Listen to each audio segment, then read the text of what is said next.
دوستوں، اسرائیل اور ایران جنگ میں صورتحال لمحہ بہ لمحہ تبدیل ہو رہی ہے۔ ایک دوسرے پہ متعدد حملے جاری ہیں۔ باخبر ذرائع اس وقت اطلاعات دے رہے ہیں کہ ایران کے اندر یورینیم کی افزودگی کا عمل مزید تیز کر دیا گیا ہے۔ باوجود اس کے کہ ٹرمپ اور پوری دنیا ایران کو منع کر رہی ہے، لیکن ایران باز نہیں آ رہا، بلکہ یورینیم افزودگی اس نے مزید بڑھا دی ہے اور آنے والے 48 سے 72 گھنٹوں میں کوئی بڑا اعلان بھی متوقع ہے۔ گو کہ یہ خبر اب تک ہم نے آپ کو نہیں دی تھی کیونکہ سوشل میڈیا پہ افواہوں کا بازار گرم تھا، لیکن اب صورتحال یہ ہو چکی ہے۔ وہاں اسرائیلی حملوں میں پاسداران انقلاب کے اعلیٰ افسران شہید ہو گئے ہیں۔ ایرانی پاسداران انقلاب کے مطابق تہران پر ہونے والے اسرائیل کے حملوں کے نتیجے میں ان کے انٹیلیجنس چیف جنرل محمد کاظمی اور ان کے نائب جنرل حسن محقق دونوں کے مارے جانے کی اطلاعات ہیں۔ اس کے علاوہ جنرل محسن باقری بھی اس معاملے میں پہلے ہی جاں بحق ہو چکے تھے۔ جنرل کاظمی 2022 میں ایرانی سپاہ پاسداران کے انٹیلیجنس چیف مقرر کیے گئے تھے۔ ایرانی حکام نے ان کی موت پر شدید غم و غصے کا اظہار بھی کیا ہے اور اس کا بدلہ لینے کا بھی اعلان کیا ہے۔ دوسری جانب ایرانی میجر جنرل محمد رضائی نے ایک انٹرویو دیا ہے اور ان کے اس انٹرویو نے دنیا بھر میں تہلکہ مچا دیا ہے۔ انہوں نے اپنے انٹرویو میں بہت سی باتیں کی ہیں، جس میں سے 2-3 باتیں میں آپ کو بتا دوں۔ پہلی بات تو یہ کہ انہوں نے بہت بڑا ایک کھلبلی مچا دی ہے۔ انہوں نے کہا ہے کہ اگر تہران پہ اسرائیل کی جانب سے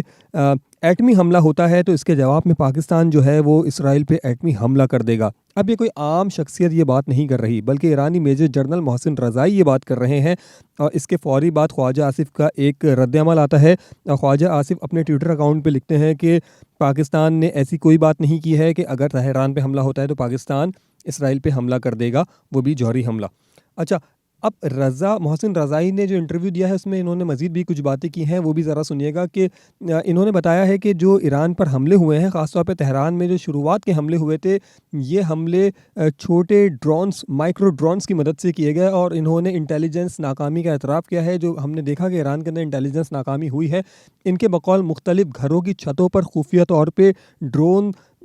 رکھے گئے تھے اور یہ ڈرون کہیں دور سے آپریٹ کیے گئے اور انہوں نے قریبی ٹارگٹ کو اچیو کیا ہے، یعنی کہ یہ ڈرون تہران کے مختلف گھروں کی چھتوں پر تھے جو اسرائیلی ڈرون تھے اور وہیں سے چلے اور تہران میں لگے۔ اچھا، ایرانی سیکیورٹی فورسز نے خود کچھ ڈرون سے لدے ایک ٹرک کو بھی پکڑا ہے۔ اب جب آپ یہ ویڈیو دیکھ رہے ہیں تو چند گھنٹے پہلے ہی یہ ایک بڑی ڈیولپمنٹ ہوئی ہے کہ تہران میں پورا ایک ٹرک پکڑا گیا ہے جس کے اندر پورا لانچ تیار تھا خود کچھ ڈرونز کا، اور یہ خود کچھ ڈرونز سے لدے ہوئے ٹرک کو جو پکڑا ہے، اس کے اندر یہ تمام ڈرونز لانچ کے لیے تیار تھے۔ آپ کو میں ابھی مزید کچھ ایسی خبریں دینے والا ہوں جس کو سن کے آپ حیران اور شاید پریشان بھی ہو جائیں گے۔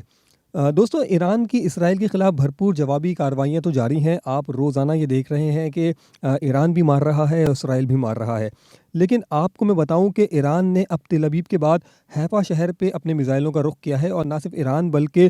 گزشتہ رات متعدد میزائل حملے ہوئے ہیں ایران اور یمن کی جانب سے، اور بیلسٹک میزائلز ہیں جو حیفا پہ داغے گئے ہیں۔ ایرانی حملے کے بعد حیفا پورٹ میں آگ لگ گئی ہے، اور اس پورٹ میں جو ہے وہ میزائل فیکٹری اور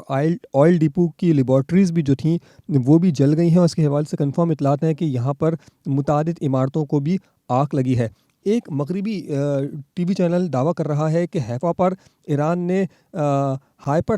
سونک میزائلز مارے ہیں۔ ابھی ہائپر سونک میزائلز یعنی کہ آئرن ڈروم کو مکمل طور پہ ناکام کرتے ہوئے ان کی پورٹ پہ، ان کے ریسرچ سینٹرز پہ اب ایران ہائپر سونک میزائل مار رہا ہے۔ اور ایرانی حکام نے ایک اور بڑا زبردست قسم کا کام ہوا ہے، اور وہ کام ذرا سنیے گا کہ یہ سوچنے اور یہ مطلب خوابوں والی بات تھی جو حقیقت میں بدلی ہے۔ آپ نے سنا تھا نا کہ غزہ باسیوں کو غزہ سے نکالنے کے لیے اسرائیل بولتا تھا کہ غزہ چھوڑ دو، غزہ مکمل ہمارے کنٹرول میں ہے، مغربی کنارہ چھوڑ دو۔ اب ایران کہہ رہا ہے کہ یہودی آباد کاروں کو خبردار کیا ہے ایران نے کہ اگر وہ اپنی جان بچانا چاہتے ہیں تو پورا مقبوضہ فلسطینی علاقہ چھوڑ دیں، ورنہ وہ ان کو نہیں چھوڑیں گے۔ اب یہ دیکھیں کتنی بڑی بات ہوئی ہے۔ اچھا، آپ نے خبریں سنی تھی اور میں اس سے پہلے ایک ولاگ کر چکا ہوں کہ مشہد میں کیا ہوا۔ اگر آپ یہ ویڈیو دیکھ رہے ہیں اور یہاں تک آپ نے میری بات سن لی ہے تو آپ پچھلا ولاگ بھی دیکھ لیجیے گا۔ اس میں مشہد کے حملے کے حوالے سے میں نے آپ کو کمپلیٹ ڈیٹیلز دی ہیں کہ مشہد میں ہوا کیا ہے۔ مشہد ایک مقدس شہر ہے اور خدا کا شکر ہے کہ یہاں پر جو مقدس مقام ہے یعنی کہ امام علی رضا کا روضہ وہ بچ گیا ہے، لیکن دوستوں یہ 2300 کلومیٹر دور علاقہ ہے اسرائیل سے، اور باوجود اس کے اسرائیلی حملے میں مشہد ایئرپورٹ کو شدید نقصان پہنچا ہے، وہاں ایک طیارے کو آگ لگ گئی ہے اور یہ ایئرپورٹ امام رضا کے روضے کے پیچھے واقع ہے، یعنی کہ عقب میں واقع ہے۔ تو یقیناً یہ ایک پریشان کن صورتحال ہے اور اس کے حوالے سے میں نے ایک مکمل ولاگ کیا تھا، اسی چینل پہ آپ کو پچھلی ویڈیوز میں مل جائے گا۔ اچھا، اب ذرا سنیے گا کہ ایران کے صدر جو ہے مسعود پشکیان صاحب، وہ کیا کہہ رہے ہیں۔ دیکھیے، آج اور کل یہ 2 دن بہت امپورٹنٹ ہیں، بہت اعلیٰ سطحی اجلاس ہونے جا رہے ہیں اور یورینیم افزودگی کے حوالے سے ایران پہ فرانس اور جرمنی کی جانب سے مزید پابندیاں لگنے جا رہی ہیں، اور اس کے بیچ میں ایران کے صدر مسعود پشکیان صاحب جو ہیں وہ کیا فرما رہے ہیں، ذرا یہ بھی دیکھیے گا کہ ان کا کہنا ہے کہ ایران کبھی جنگ اور خون ریزی کا خواہش مند نہیں تھا، اور ایران نے ہمیشہ یہ بات کی تھی کہ ایران شرعی اعتبار سے، مذہبی اعتبار سے ایٹم بم بنانے کا جو ہے وہ کبھی بھی اس پہ ایگری نہیں کرتا۔ اس کی وجہ انہوں نے یہ بتائی کہ ایران سمجھتا ہے کہ دنیا ایک کرۂ ارض جو ہے وہ اللہ تعالیٰ کا دیا ہوا ایک تحفہ ہے، اور اس کو خطرے میں ڈالنا ایک حرام عمل ہے، ایک ناجائز عمل ہے۔ لیکن اب ایرانی جرنلز اور ایرانی صدر کے کچھ بیانات بیک ڈور پہ جا رہے ہیں۔ وہ کہہ رہے ہیں کہ ہمیں اپنی سالمیت کے لیے شاید بہت سارے معاملات پر اپنے معاملات کو دیکھنا پڑے گا، بہت سارے معاملات پر اپنے جو پرانے موقف تھے ان کو چھوڑنا پڑے گا پیچھے۔ پشکیان جو ہے ایرانی پریزیڈنٹ، ایرانی صدر، انہوں نے کہا کہ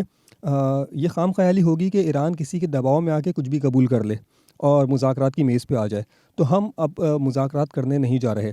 فرانسیسی صدر نے اس حوالے سے ان کے بیان پہ یہ موقف دیا ہے کہ ایران امریکہ جوہری تنازع کے حل میں فعال کردار ادا کر سکتے ہیں، اور صدر میکرون نے کہا ہے کہ فرانس اسرائیل کی جانب سے ایران پہ حملے کی منصوبہ بندی سے آگاہ نہیں تھا اور اس جہریت میں شامل بھی نہیں ہے۔ اچھا، فرانس کے صدر نے یہ اس بیان کے بعد دیا ہے جس میں منظور پشکیان نے کچھ بیک اسٹیپ لیا ہے۔ آپ میری بات کو سمجھ گئے ہوں گے، میں نے بہت محتاط لفظوں میں بہت نارمل یہ بات کی ہے، اور آگے آپ زیادہ سمجھدار ہیں۔ اچھا، ایرانی وزیر خارجہ عباس عراقچی کے حوالے سے تو خبریں آپ نے کل سن لی تھی کہ انہوں نے اسرائیل کے ساتھ تنازع کو دیگر ملکوں تک پھیلانے سے منع کیا تھا۔ انہوں نے کہا تھا ہم دیگر ملکوں تک نہیں پھیلانا چاہتے، اور وہ تہران میں جو ہے وہ غیر ملکی سفیر سے انہوں نے کل ملاقات بھی کی اور کہا کہ